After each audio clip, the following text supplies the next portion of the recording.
What's up, guys? I'm Dave. Today we're going to be going through my shop talking parts, power wagons, and projects. You're watching Parts and Restoration. Ladies and gentlemen, welcome back to the Parts and Restoration shop. You're live on location in South Philadelphia, where I'm set up here. This is my 1924 building. This building was built originally as a horse stable, and at one point was converted into an office space on the inside of here. There's videos on my channel of me tearing all that office space out to restore this to what it originally was, or at least was after it stopped being a horse stable. It was a space that was advertised in the 1940s something newspaper as a 6-truck garage. So trucks of this vintage were being worked on or stored in this space, and I'm so glad to bring it back to its original or more modern purpose, I should say. Anyway, real quick while I've got your attention, many of you asked me to make this video looking for an update on the shop, an update on the trucks, and I'm happy to do so, but I wanted to let you know that I post pictures onto my Instagram just about every day. It's mostly related to truck stuff, restoration stuff, and I don't want you guys to miss out if you haven't checked me out, so please hit me up on Instagram at Parts and Restoration. So let's jump right into it. You're looking right now at the stripped down frame of a 1958 Dodge Power Wagon. I was able to locate this truck and a second truck together as a lot sale, not but 30 minutes from my home in Philadelphia. I'd been searching for a year, basically every day, checking online, on Facebook Marketplace, Craigslist, et cetera, trying to find one of these trucks. And every one that I could find was usually 6 to 8 hours away. I jumped at the opportunity to purchase these trucks within 30 minutes from home. As you can see, the yellow truck, old number 31 there, which was a former landscape company vehicle, is completely stripped down. I've stripped this frame just about bare. It's been wire wheeled top to bottom. The next step with this frame is going to be a rust encapsulation, of course, after a full degreasing. There's a couple spots that need to be corrected where I'm going to, for instance, flatten out that band here to get everything straightened out before it gets painted. And I'm gonna be encapsulating that with some great products that I got from the Eastwood Company, Platinum Rust Encapsulator, as well as some black top coat so that this will look nice with a factory black finish on it. Really good solid frame, nice and straight. Everything is as it should be, ready to get painted and start with rebuilds. One thing you may have seen on my Instagram quite a bit has been work with these leaf springs. I've taken some time to wire wheel every single one of these back leaf springs in these 2 stacks here. They got rust encapsulated after that, even though they were quite clean, and painted with a Rust-Oleum enamel. This is about what those rear leaf springs looked like before, so quite a difference, I would say. And I'll be rebuilding these next along the process. My kind of plan here is to get this frame completely painted and solid, and then just start reattaching everything back onto it. As you can see, I've got my front and rear axles pulled.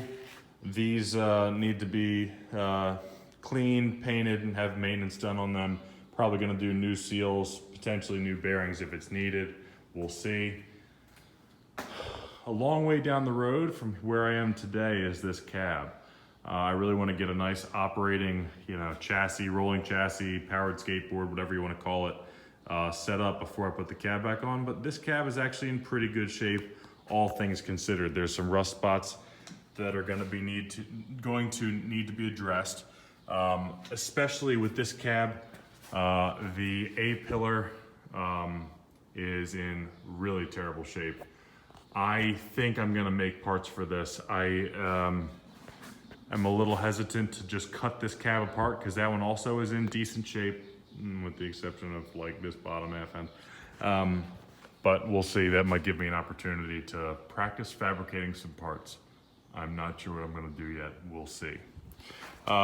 Interesting, this is a first generation Chevy small block that came out of the parts truck. and I don't know what I'm gonna do with that yet. Maybe leave in the comments below if you think what something like that might be worth.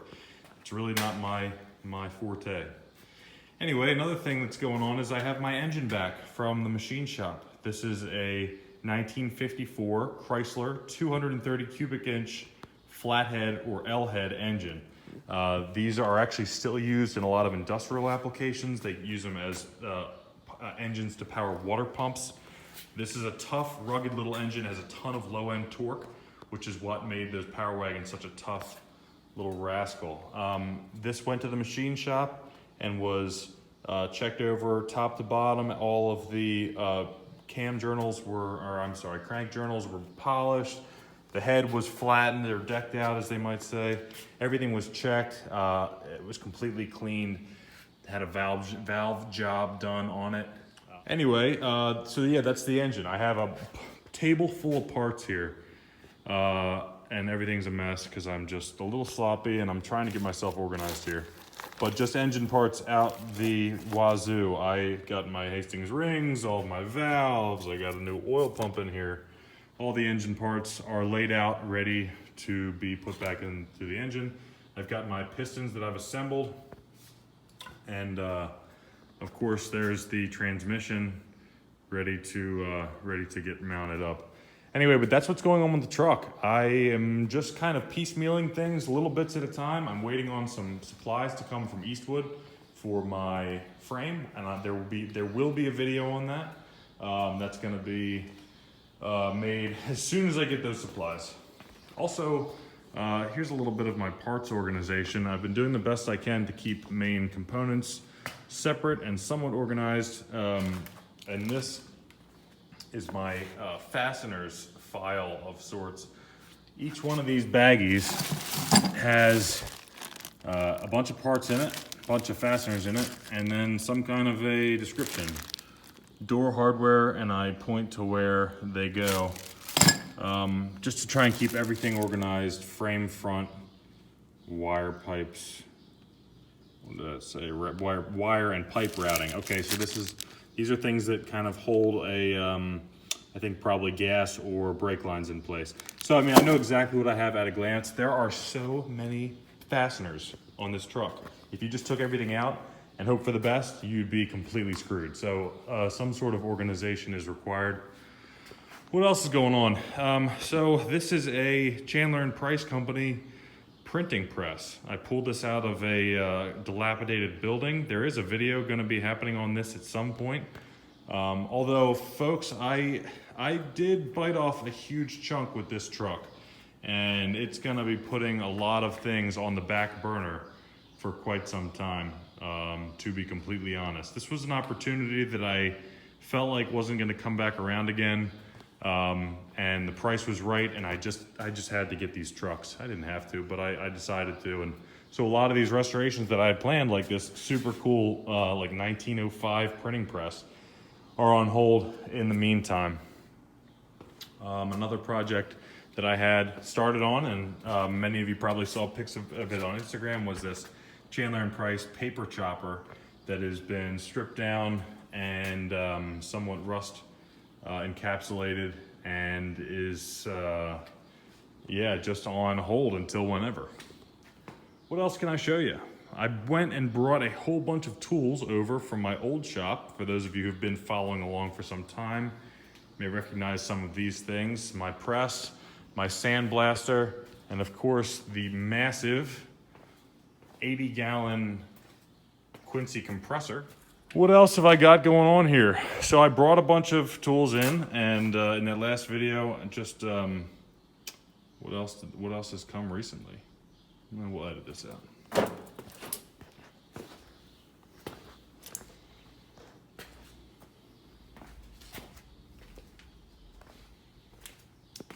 After that last tool haul, I was able to bring my wood planer over, and I'm really excited to get that going again. Have I used this in any videos? I have not, but this is a Sears Roebuck from the probably 70s. Super robust, really underpowered with this motor. And I'm really excited to put that motor that I restored for the video to work. This is a Century and it is a absolute beast. Look at the size of the output shaft on that thing. It is really, really tough and very powerful. I'm really excited to get this, which I restored and saved, back running a machine that requires a little bit of power. What else? Really cool machine that I salvaged a few years ago, or maybe a year and a half ago. This is a guillotine style paper chopper. Or not paper chopper, what am I saying? This is a guillotine style miter trimmer. I pulled this out of a fellow's shop who was getting rid of it. It was his father's and he didn't want it. He was an interesting guy, woodworker. I also bought a 20-inch Walker Turner bandsaw from him.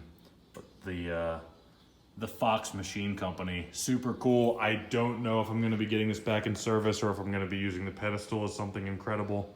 I think I have to get it back running. It's missing a fence, which is, I feel like, pretty crucial for making a proper cut on here. But this is a super cool machine. It's got the treadle in the back that operates it, and it works. It's super awesome, really, really cool machine. I was able to bring my bandsaw over, the one from the restoration that you all hopefully saw. If not, please check it out. That is gonna be overhauled soon. I never got this running quite as the way I wanted it to. I have link belts back in here that have always run really noisy, really sloppy, and have caused all kinds of, I've never really been able to get the metal cutting gear ratio or gearing to run properly on these link belts. So I'm looking forward to overhauling that. In the last few months, I actually acquired this other bandsaw. This is another amazing little fella here. This one is a wood-only Delta Milwaukee bandsaw, 14-inch, and it came with the retirement light, as they call, valuable. Those are on eBay for a few $100s a piece, and I paid like nothing for that thing. Super, super cool. Another thing that I don't think is ever premiered on here is this other Walker Turner drill press. Now, in my restoration video, I mentioned there were some mountings on here that I couldn't, well, real quick. That is the drill press from the video. And it had mountings on here for this foot feed assembly. Totally hands-free, runs off your foot. I searched high and low for one of these things for like 8 months, and I finally found one up in Massachusetts. And this is gonna be, I don't wanna call this a restoration. I'm going to kind of bring this thing, I'm gonna spruce this guy back up. I'm gonna do like a cleanup, get it functional. It also has the slow speed pulley, very cool option. And it's in great shape overall. I mean, the deck on here is pretty much immaculate. There's like 3 or 4 tiny pinholes on there. But it just needs a little TLC. It needs to be cleaned, degreased, lubricated, and got running. That's gonna be awesome. What else? Never really premiered this on the channel as well. I acquired this metal cutting bandsaw. It's a Johnson, it's a little fella. But it's, I think, a Johnson 50. That has been on the back burner as well. I purchased that when I was going through my divorce, and it was like 50 bucks, and it's awesome. It's a great little saw. Another one that just needs TLC, perhaps a video. And last for today, this is a Brown & Sharp surface grinder.